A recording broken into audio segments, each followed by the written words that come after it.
জিহাদকে তারা জঙ্গি ট্যাগ লাগায়। জঙ্গি ফার্সি শব্দ, জঙ্গি অর্থ যোদ্ধা। বলেন তো কি জঙ্গি অর্থ কি? যোদ্ধা। জঙ্গি অর্থ যোদ্ধা। 1971 সালে যারা দেশের জন্য যুদ্ধ করেছেন, যারা দেশকে প্রত্যেকটা মহাবনের ইজ্জতকে রক্ষার জন্য, দেশকে রক্ষার জন্য যারা যুদ্ধ করেছেন পাকিস্তান হায়নাদের বিরুদ্ধে, তারা সবাই জঙ্গি, তারা সবাই যোদ্ধা।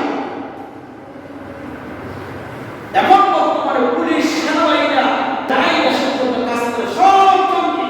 এবং জঙ্গি অর্থ কি? যোদ্ধা। বলেন জঙ্গি অর্থ কি? যোদ্ধা। তাহলে সেনাবাহিনীরা দেশের জন্য একটা যোদ্ধা।